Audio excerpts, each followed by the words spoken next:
work from home o mula mismo sa pwesto, sasabayan namin ang break time mo. Sasabayan namin ng mga balita at komentaryo, mga panayam ng mga taong viral ngayon. DZRH Break Time. RH Break Time.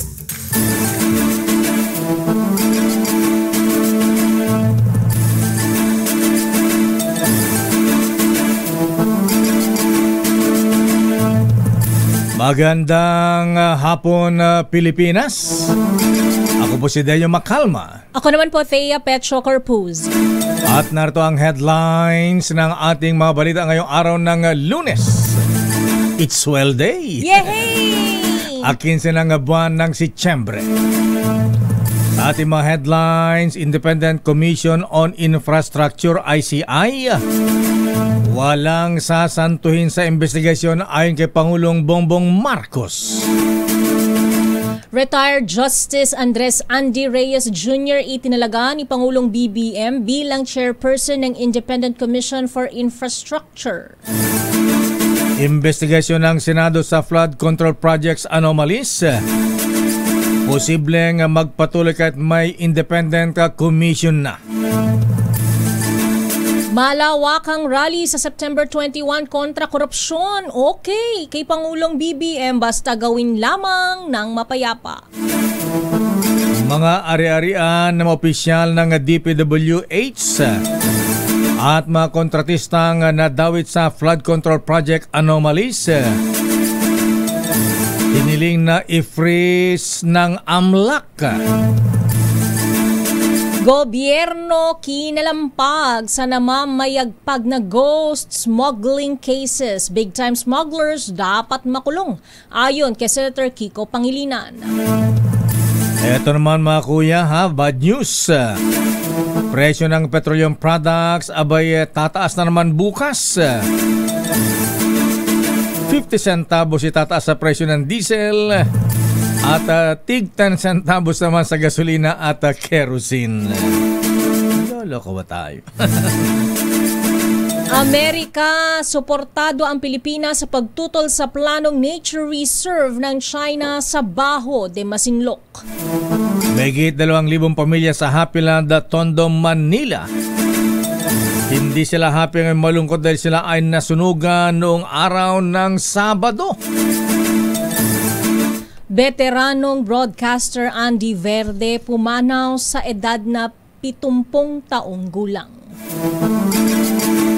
Pareng Andy Verde, rest in peace sa parikoy. At ngayon sa detalye ng ating mga balita, walang sasantuhin ang Independent Commission for Infrastructure o ICI.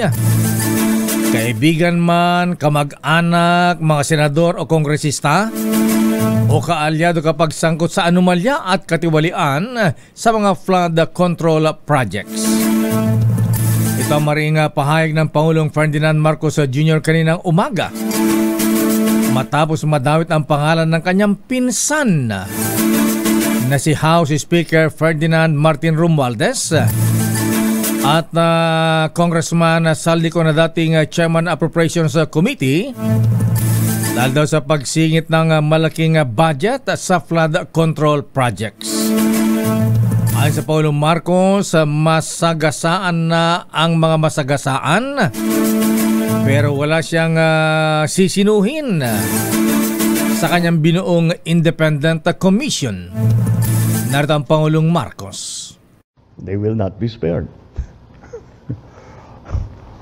All right. Anybody will say, hindi, wala tayong kinikilingan, wala tayong tinutulungan. Wala namang maniniwala sa'yo hanggat gawin mo eh. So, gagawin namin.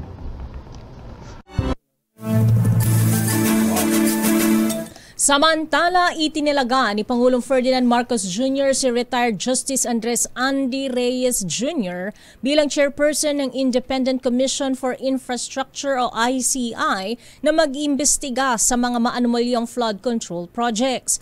Ayon sa Pangulo, kilala si Reyes sa kanyang malinis na record sa honesty, fairness at kakayahang magbigay ng katarungan para sa mga biktima.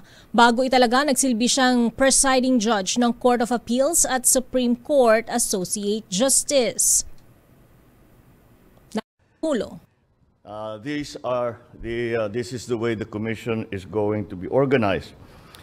Justice Andy Reyes will be the chairperson of the ICI.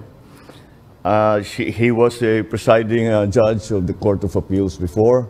He has been a jurist for a very, very long time with a very good record of honesty and fairness, and a good record of being able to find justice for those who have been victimized.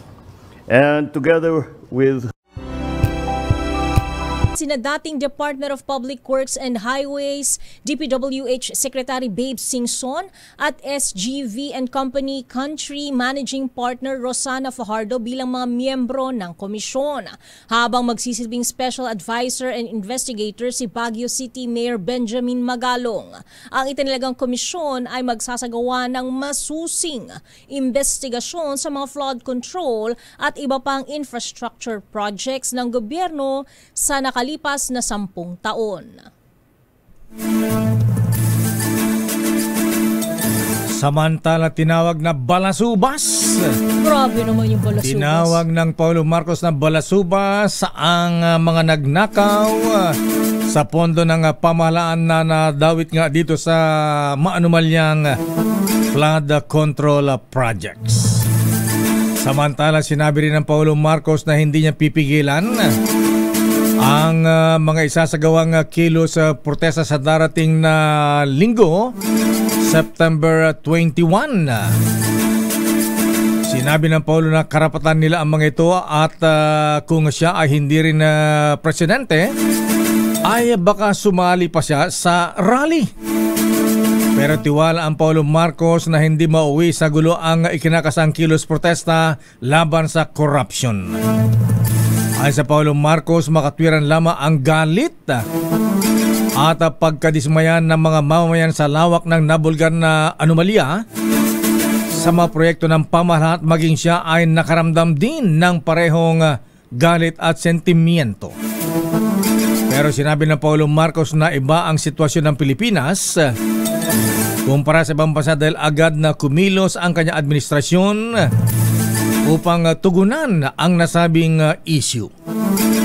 Sinabi pa ng Paulo na walang masama sa pagpapahayag ng hinaing ng taong bayan hanggat ito ay nananatiling mapayapa. Narito ang Pangulong Marcos. Do you blame them for going out into the streets? If I wasn't president, I might be out in the streets with them. So, of course, they are enraged. Of course, they are angry. I am angry. We should all be angry because what's happening is not right. Suportado ni Pangulong Bongbong Marcos ang nakatakdang malakihang kilos protesta kontra korupsyon sa darating na linggo, 21 ng Setyembre sa Luneta. Sa isang press conference, sinabi ni Marcos na hindi masisisi ang publiko sa kanilang galit ngayong naisiwalat na ang malawakang korupsyon sa mga flood control project. Sabi ng Pangulo, kung hindi lamang siya presidente, sasama din siya sa mga protesta. Dagdag pa nito, walang masama sa pagpapahayag ng galit, pagkadismaya at paghingi ng accountability sa mga korap na opisyal basta't matiyak lamang na mapayapa ang gagawing demonstrasyon. Naritong muli ang Pangulo.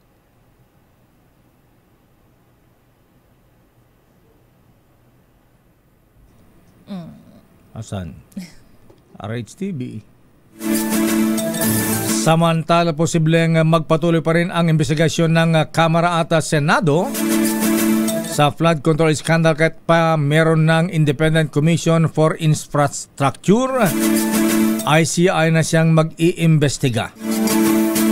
Sa panayam ng DZRH, sinabi ni Bicol Saro Party List Congressman Terry Ridon, co-chair ng House Infrastructure Committee, na maaaring magpatuloy ang kanilang investigasyon hanggat hindi pa nasisimulan ng komisyon ang kanilang independent investigation. Pero sinabi kanina ng Pangulong Marcos sa kanyang pahayag sa Malacanang na prerogative ng mga senador at congressmen kung nais nila ipagpatuloy ang investigasyon kaugnay sa mga anomalya sa mga flood control projects. Ayon kay Congressman Ridon, limitado rin ang kapangyarihan ng komisyon sa ilalim ng Executive Order 94 habang ang Kongreso ay parehong may contempt at subpoena powers.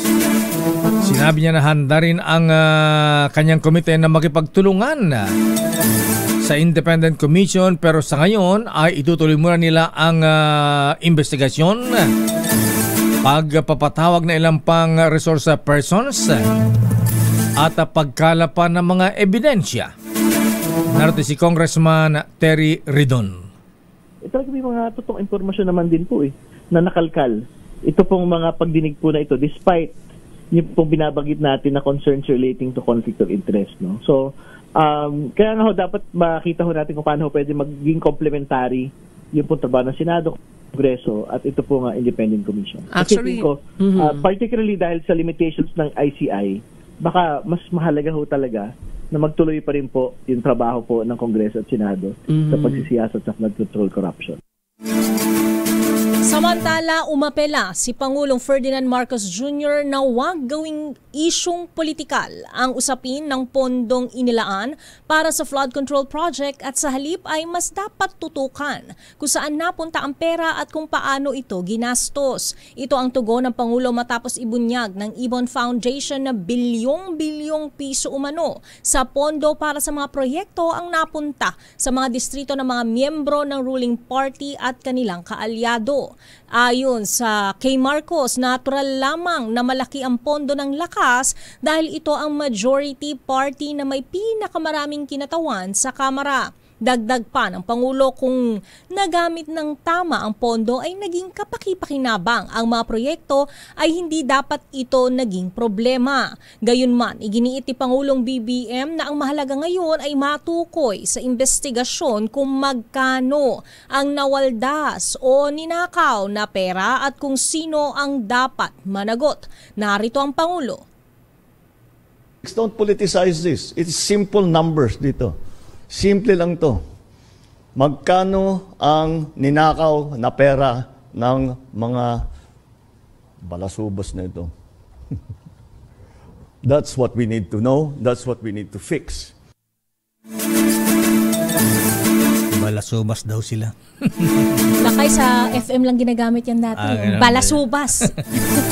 Samantala, welcome sa minority block ng Kamara ang pahayag ng Pangulong Bongbong Marcos na suportado niya ang malakihang rally sa darating na linggo September 21, anibersaryo ng deklarasyon ng martial law.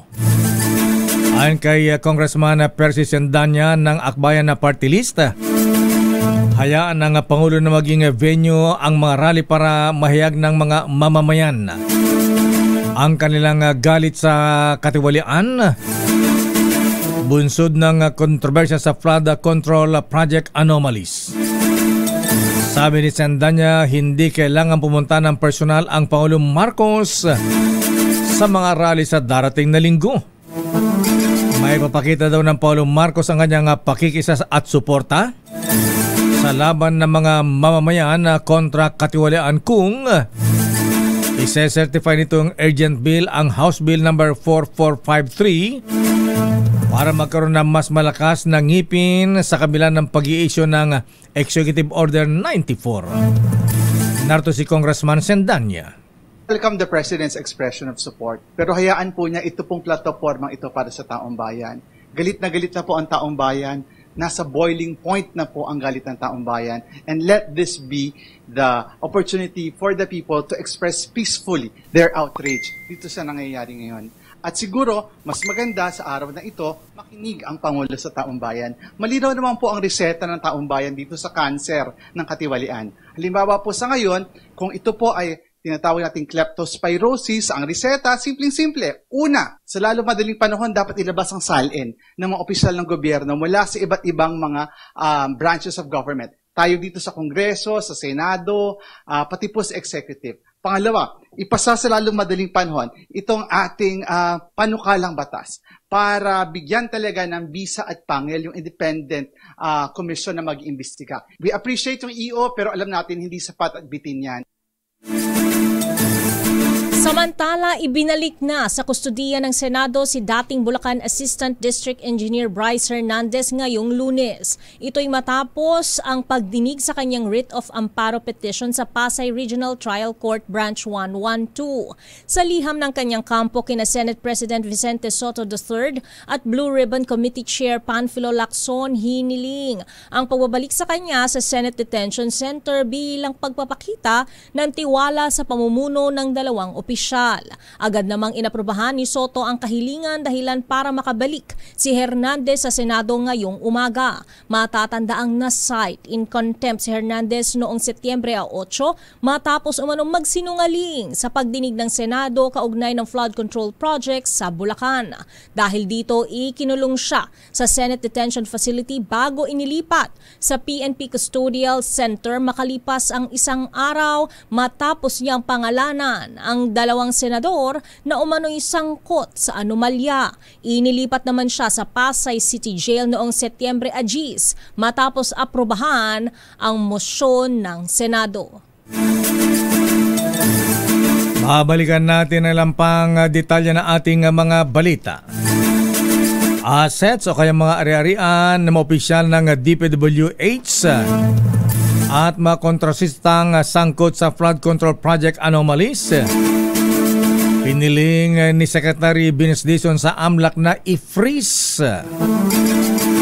Samantala, gobyerno kinalampag sa namamayagpag na ghost smuggling cases at big time smugglers na dapat daw makulong. Ay naman kay Senator Kiko Pangilinan. Amerika, todo suporta naman sa Pilipinas sa pagtutol sa planong nature reserve ng China sa Bajo de Masinloc. At veteranong broadcaster ng DZRH na si Andy Verde, sinundo na po ni Lord sa edad na 70. At ang detalye na mabalitang yan sa ating pagbabalik sa ating palatuntunang Break Time. RH Break Time. Oras, Mr. Cesar Lee, Mr. Michael is my guy. Aba, Hermana Rosie Sarangaya. Alas 4:28. Ang oras na yan. Sorry wala kasi akong kayang ibigay sa'yo, kundi Christmas card. Pero di bale, andito naman ako, di ba? Mas mahal mo ako kaysa sa Christmas card, di ba? Pero meron pa akong isang regalo sa'yo, ibubulong ko sa'yo. Do you know that I love you very, very much? Said I'll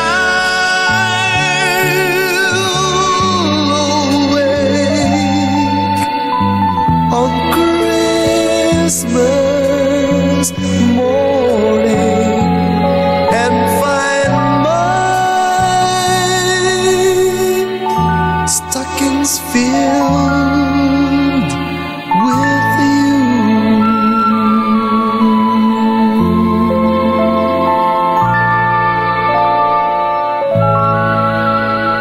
Merry Christmas, Miss Thea. 101. 101? Wow! Parang tower sa Taiwan yan. Yan, parang hotel. 101. Ang bilis ng panahon. Sandali lamang sa mga reports. Standby, Leta Narciso. Hala. Ang Malacanang naglabas na po ng listahan ng proyektong paglilipatan ng tatanggaling pondo sa mga flood control projects. Standby, Raymond at Paas. Abay, yung itinayo ng Pangulong Marcos na Independent Commission for Infrastructure. Abay, sabi ni Senator Ping Lacson, ito daw ang magsasalba sa Pilipinas sa pagkalubog sa korupsyon. Harinawa. Standby, Manang Milky Rigunan. Pero Pero batiin mo natin ng happy birthday si Kuya Benji Andarayanan ng Sulana, Cagayan. Wala Kuya Doming de Asis at kay Dingas Ruel Aguila ng Maynilad ba? Binabati ni Tatay Dr. Ruel. Ito yata re-regulan niya ng Toyota Fortuner. Akala ko ng payong na may kasamang Rolls Royce. Hindi kay Rolls Royce, payong lang. Ayan. Happy birthday ating Dong. Ayan, Dolores Dong De Leon. Mula sa kanyang nagmamahal na dating boyfriend, Kuya Resty De Leon. At happy birthday din kay Kuyang Bubut Bordeos, Kuyang Angel Pedralbes, at Kuyang Von Blaze Blase. Ayan, Blaze ng TM Calamasonic Lads. Happy birthday din kay Kapitan Kurt Raffles at ganoon din happy birthday kay Darius Nebre. At binabati natin si ating Edith Padre at Norman Salvador. Magandang hapon po mga kababayan. Andito po ang inyong lingkod Dayo Makalma at may exciting akong balita para po sa inyo. Ngayong 50th anniversary ng may mega milyonaryo promo na may up to 50 million pesos worth of prizes. Kasama dyan ang instant GCash vouchers at maging monthly winner ng brand new car o 1 million pesos. Simple lang sumali. Bumili lamang ng specially marked Mega Sardines, Mega Mackerel at Jim's Coffee Products. Kunin ang promo code sa loob ng lata o sachet at i-text official Facebook page ng Mega Sardines. At paalala mga ka-DZRH, itago ang sachet o takip ng lata na may promo code dahil kailangan ito para maklaim ang major prize kung sakaling manalo. Ako po si Dayo Makalma, nagsasabing sali na sa Mega Milyonaryo Promo. Promo runs from June 6, 2025 to December 31, 2025 per DOH FDA CFRR permit number 1573 Series of 2024. Sandali lamang hiniling na mismo ni DPWH Secretary Vince Dizon na i-freeze ang lahat ng mga assets, ari-arian ng mga opisyal na ahensya at mga kontratistang sangkot sa flood control scandal sa Anti-Money Laundering Council o AMLAC. Ito ang inanunsyo ni Dizon sa panayam ng 2x2. Ang hakbang na ito ay kasunod o pagsunod sa direktiba ng Pangulong Marcos na dapat maibalik ang mga ninakaw na pera ng bayan. Narito si Secretary Vince Dizon. Magre-request na po tayo ng mga asset freeze order sa AMLAC. Dahil po kailangan talaga mabilis nating i-freeze itong mga asset na to. At eventually po, kapag napatunayan na po ito na talagang ninakaw nila ang pera ng mga kababayan natin, kailangan po i-forfeit ito at ikumpiska. Kailangan po makuha natin lahat ito.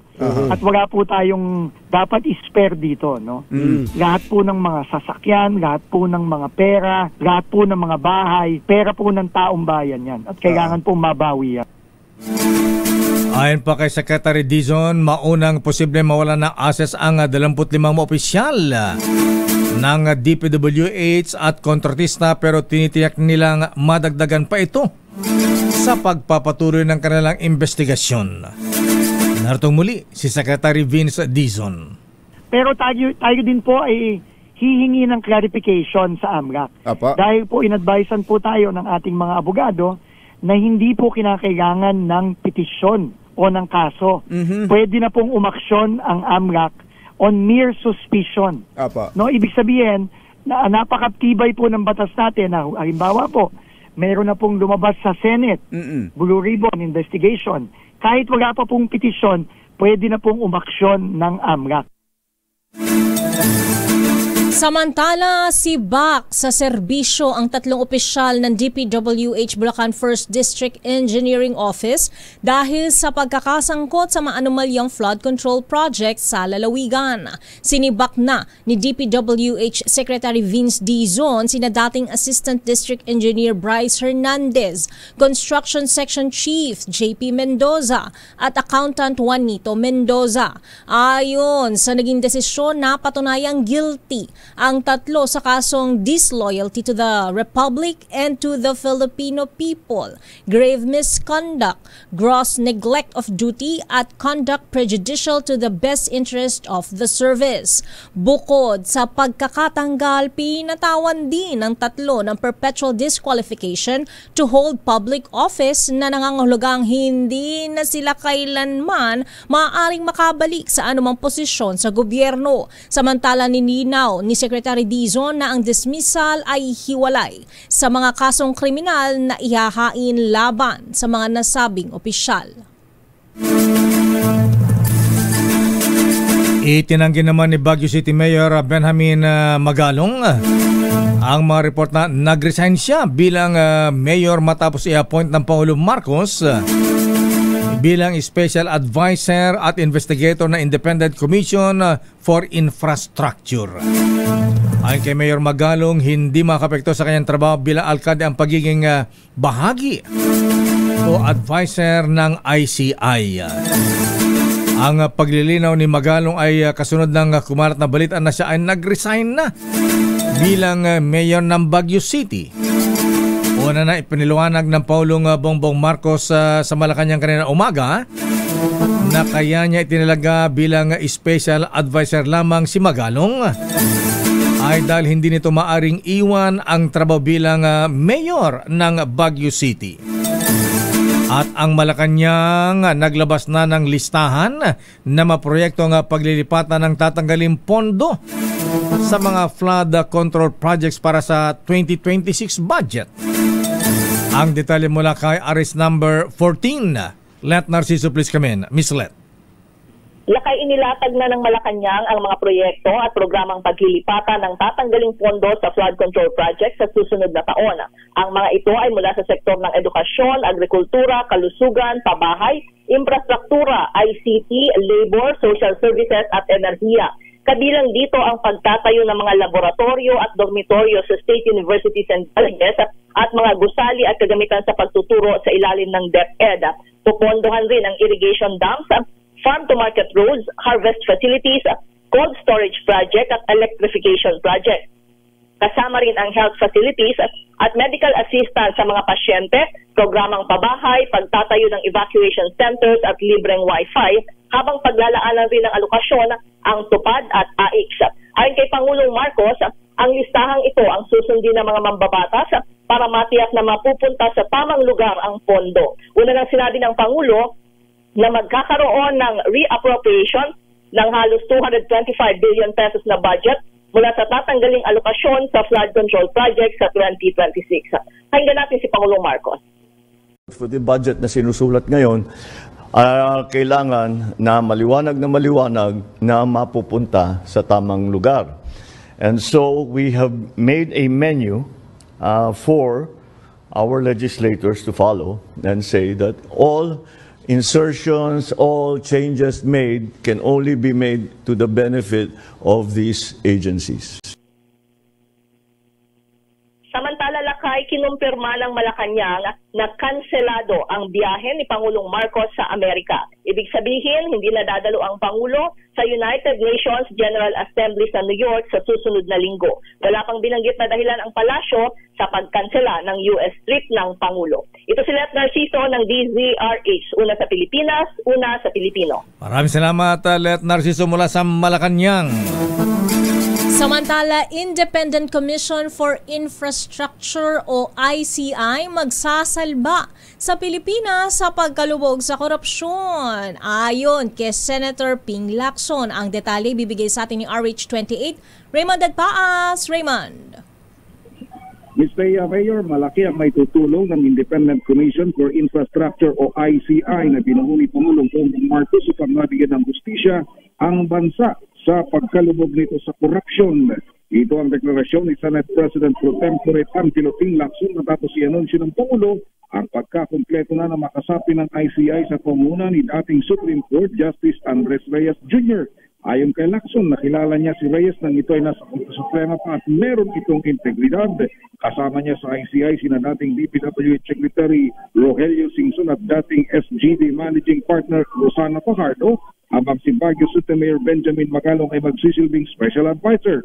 Umaasa si Lacson na silang magbibigay ng katarungan sa ating bansa sa nalunod sa katiwalian na kagagawa ng mga kanid na opisyal ng pamahalaan. Karamihan ay mula sa hanin ng mga mambabatas sa executive. Ikinatuwa din nito ang pinalawak na coverage ng ICI upang masaklaw ang lahat ng infrastructure projects at hindi lang flood control projects.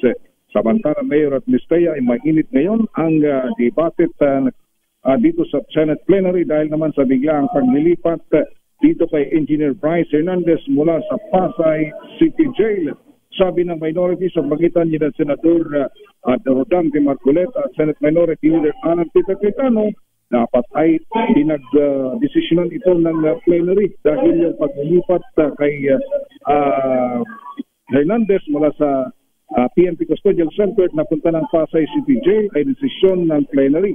Ngunit nagpaliwanag naman itong si Senate President Tito Soto na ang request ng mga abogado ni Hernandez na mailipat dito sa maibalik muli dito sa Senado si Hernandez ay ipinarating sa pagitan ng isang hearing ng hukom kaninang umaga sa Pasay RTC habang pinag-uusapan yung kanyang petition na writ of amparo.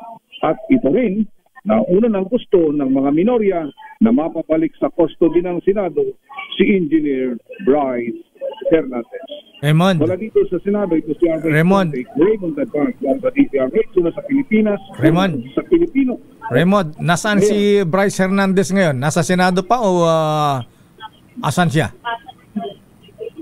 Nandito na, Mayor, naibalik na. Kaninang bago magtanghali, nandito na sa custody ng Senado sa kulungan muli ng USA. So hindi na ibabalik sa City Jail? Pasay City Jail?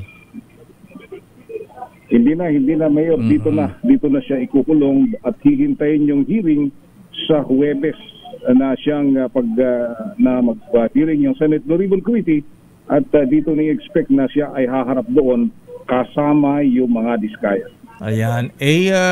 Sino daw yung senador na humihiling ng 1 billion sa mga diskaya para siya ang mag-abogado sa Blue Ribbon Committee? Laki. Mahirap yan.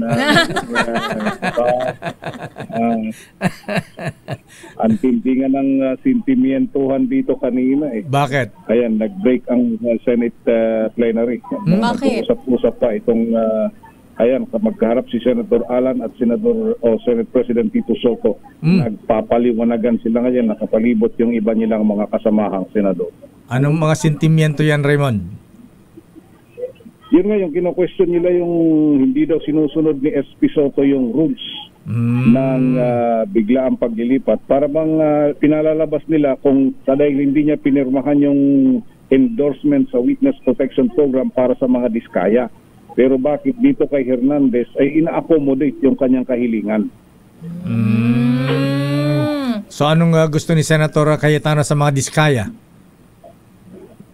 Hindi, yun nga yung kino-question nila, bakit hindi daw pinirmahan o hindi inendorso sa Witness Protection Program itong mga diskaya.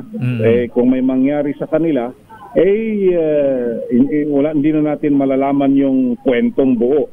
Pero dito naman kay Hernandez, humiling lang ng humiling ay napagbibigyan. Kaya yun ang kanilang binabanggit na dapat parehas din ang pagtrato sa kanila.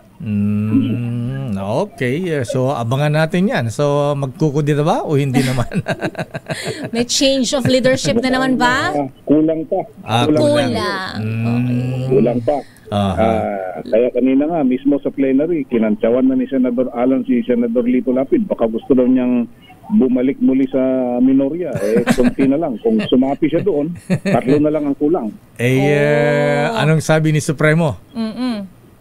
Ay, alam mo naman yun, di puro pangiti-ngiti lang. Less talk, less mistake yan si Senator.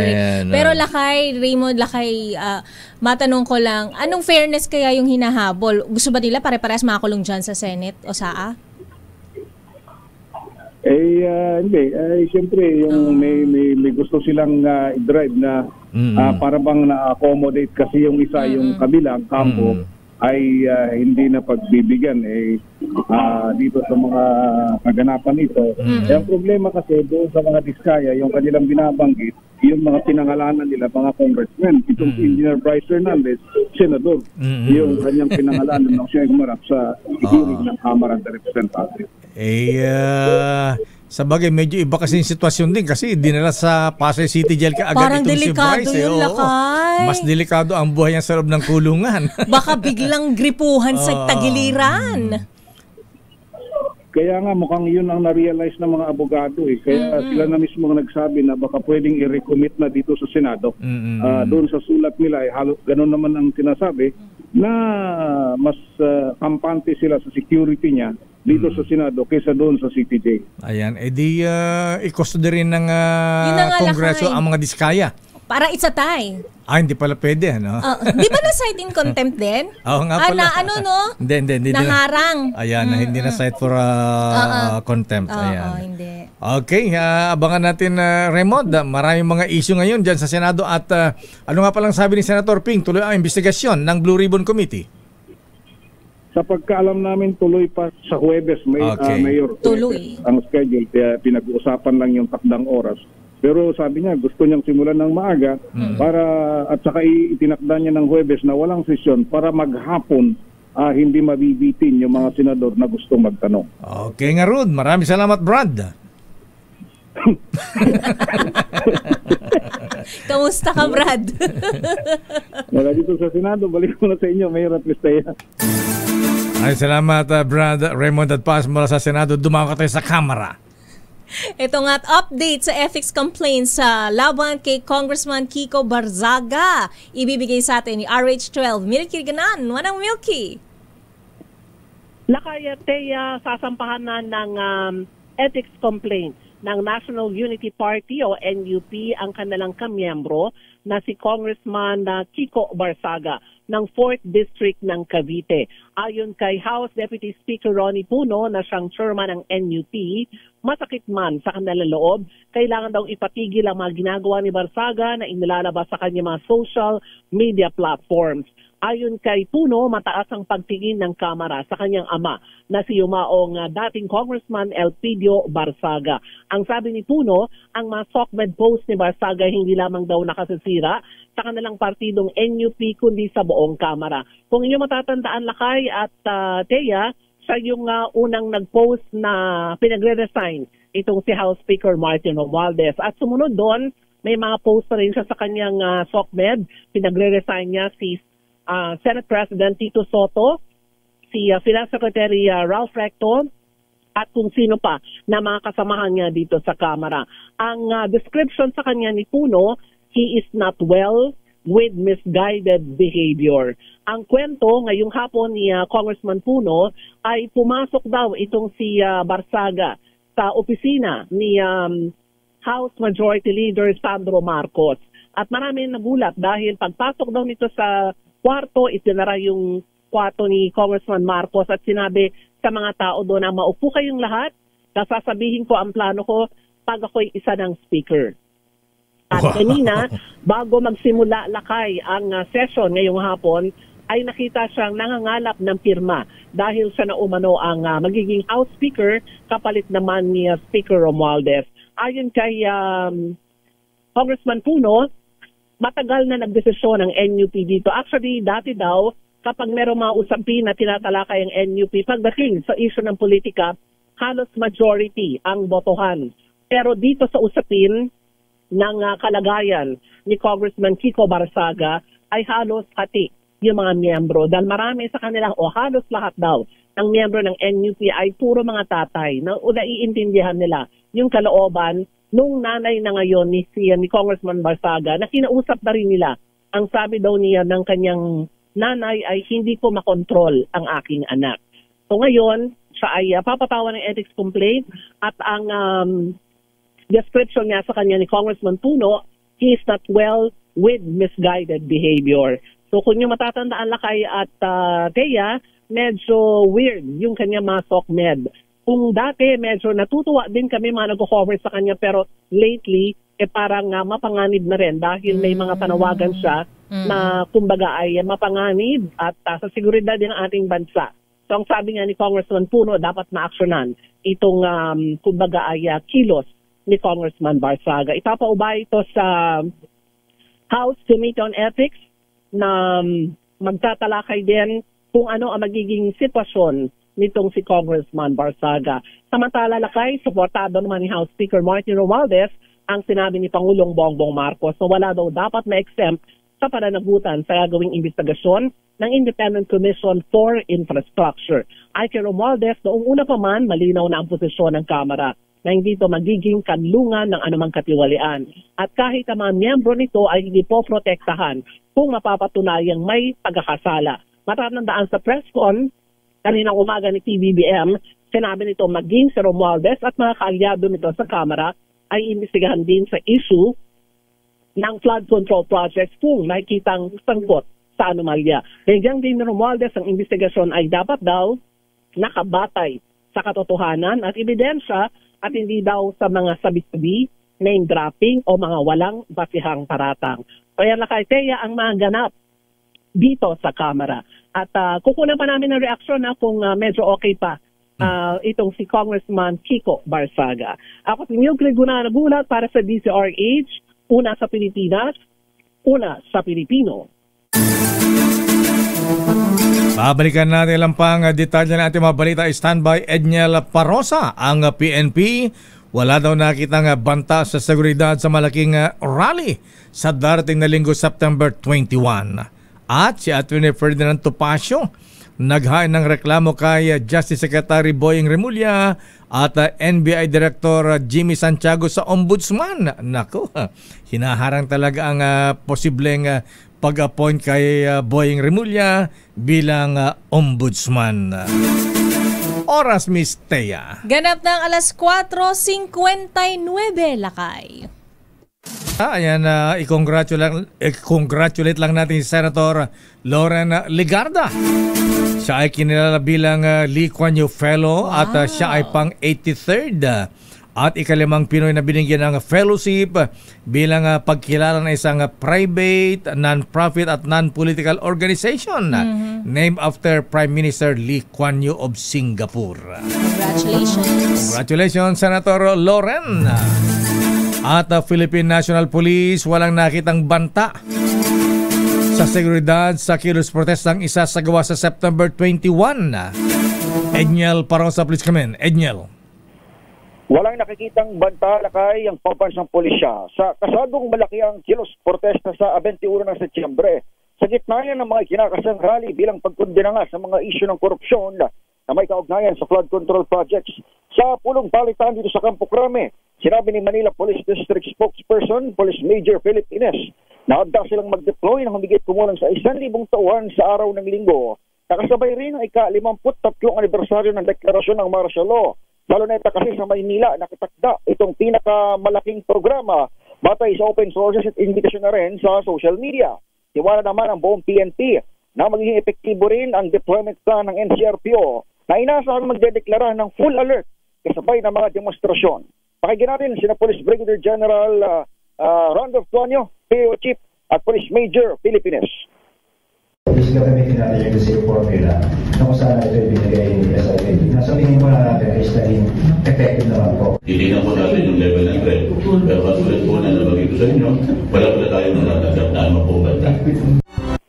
Samantala, nagpahayag na suporta si Acting PNP Chief Police Lieutenant General Jose Melencio Nartatis Jr. sa pahayag kanina ni Pangulong Bongbong Marcos higil sa karapatan ng taong bayan na maglabas ng hinaing sa gobyerno. Pero hindi umano hahayaan ng PNP na magamit ito ng ilan para magdasik ng karahasan at kaguluhan sa mismong araw ng September 21. Nauna na nagtaas ng red alert ang hanay naman ng Armed Forces of the Philippines dahil sa kaliwat ka ng pagtitipon kamakailan. Wala rito sa bahagi ng Campo Crame na ngayon ay bumuhos ang may kalakasang ulan Ako si Edniel Parrosa, na DZRH. Una sa Pilipinas, una sa Pilipino. Maraming salamat, Edniel. Samantala, Attorney Topacio naghain ng reklamo laban kay Remulla at NBI Chief sa Ombudsman. I-detalye mo ang balitang yan, RH29, Boy Gonzales. Boy G. Kaya Lakaya Deo naghain ng reklamo sa Ombudsman si Attorney Ferdinand Topacio laban kay DOJ Secretary Jesus Crispin Remulla, National Bureau of Investigation na Director Ami Santiago at ilang na ahente ng NBI kaunay na umunay iligal na pag-aresto sa kanyang kliyente na si Cassandra Leong noong 2024. Sa 20 pahin ng reklamo, ginito Topacio na arbitrary detention at corrupt practices of public officer ang naging pag-aresto kay Ong na naaresto sa Indonesia sa gitna ng investigasyon ng Senado at Kamara hinggil sa operasyon ng Pogo. Ayon kay Topacio, walang bisa ang sinigwang warrantless arrest dahil taging contempt order lamang ang naging basihan. Idinagdag pa niya na 4 na araw na ikinulong si Ong sa dating tanggapan ng NBI sa Quezon City bago inilipat sa custody ng Kamara. Sinabi pa ni Topacio na nang tanungin niya si Santiago tungkol sa pag-aresto, inamin umano niya ng opisyal na ito ay alinsunod sa utos ni Remulla. Ito si Boy Gonzales para sa Bisa Arizona sa Pilipinas, una sa Pilipino. Maraming salamat, Boy G, Boy Gonzales. Samantala, balita mula sa Nepal kung saan sinunog ang kanilang parliament at pinagugulpi. Ayan, ang mga korap na opisyal doon, nagatalaga ng bagong prime minister at babae ang itinalagang prime minister ng bansang Nepal. Alamin natin ang detalye mula kay James Galange. James. Nangako naman ng bago at kauna-unang female Nepal Prime Minister na si Sushila Karki na susundin nito ang nais at hangarin ng Gen Zs na mga nagprotesta sa mga gusto nitong hakbang para wakasan ng korupsyon sa kanilang bansa. Ito'y bunga ng patalsikin ng mga Nepalian demonstrator ang nakaraang administrasyon kung saan humantong na sa panununog ng mga gusali ng gobyerno at alisin sa pwesto si dating Nepal President Ramchandra Paudala. Sa huling pagtaya, mahigit 50 katao ang nasawi sa mga idinaos na matinding kilos protesta habang mahigit 1,300 naman ang sugat. Nagsimulang naturang pagkilos ng iba ng nakarang administrasyon ang 26 na social media platforms ng batikusid ng netizens ang mga umano'y pagbabandera ng mga anak ng politiko ng kanilang mga umano'y lavish lifestyle. Samantala, mahigit 3 milyong Nepalese people o 90% ng mga kanilang bansa ang gumagamit ng social media. Ito si James Galange ng DZRH TV, una sa Pilipinas, una sa Pilipino. Maraming salamat, James. At pati sa Serbia, ayan, nagkakaroon na rin ng rally dahil din pumabigyan sa korupsyon na kinasasangkutan ng kanilang mga opisyal. Samantala sa ating break time sports, Alex Ayala bigo sa quarterfinals ng SP Open sa Brazil. I-detalye mong balita, Millie Borja, Millie. Natalo si Filipino tennis star Alex Ayala kay Indonesian tennis player Janice Tien 6-4, 6-1 score sa quarterfinals ng SP Open noong Sabado sa Brazil. Dahil dito, natapos ang 7 sunod na panalo ni Ayala na nagsimula pa sa kanyang kampeonato sa Guadalajara 125 Open noong nakaraang linggo. Maganda ang simula ng Filipino tennis star nang makaabante ng 3-0 sa unang set. Ngunit nagawa ni Tien na makabawi at ipantay ang score sa 3-all. Muli pang nauna si Ayala sa pamamagitan ng isang break, subalit sa huli ay nagkampiyon si Tien, nakasalukuyang world number 130 upang makuha ang set. Maganda rin ang pagsisimula ni Ayala sa ikalawang set matapos makuha ang unang game. Ngunit hindi niya na napigilan ang matinding rally ng Indonesian na tuluyang nagtala ng panalo at pumasok sa semifinals. Iginit ni Tien na ang kanyang kalma at disiplina ang susi laban sa mas mataas na ranggo na si Ayala, nakasalukuyang world number 61. Ito ang unang pagkakataon ni Tien na makapasok sa isang WTA semifinals. Una nang natalo ni Ayala ang rival na si Yasmin Monsuri ng France at Julia Riara ng Argentina. Kung walang magbabago sa kanyang schedule, inaasahang sasali si Ayala sa Jingshan Open sa China na nakatakda sa September 22 hanggang 28. At yun ang mga latest updates sa mundo ng sports. Ito si Millie Borja ng DZRH TV, una sa Pilipinas, una sa Pilipino. Sayang Ayan na. Marami pang Marami competition. Showbiz, Miss Thea. Sex Bomb Girls, may reunion concert sa Disyembre. Igiling mo, Angelica Cosme. The OGs are back! Humanda ng maki-get out dahil muling magsasama-sama sa isang entablado ang iconic Filipino girl group na Sex Bomb. Sex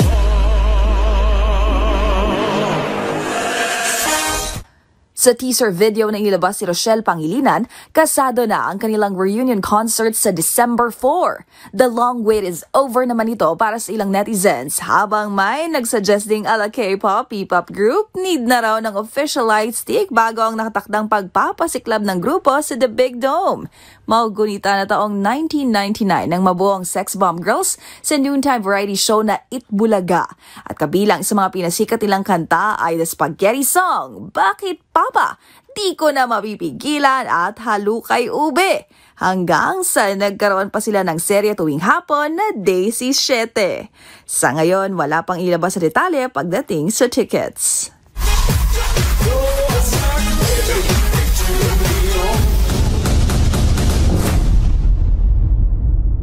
At yan ang latest sa mundo ng mga sikat. Ito po ang inyong showbiz angel ng DZRH TV. Una sa Pilipinas, una sa Pilipino.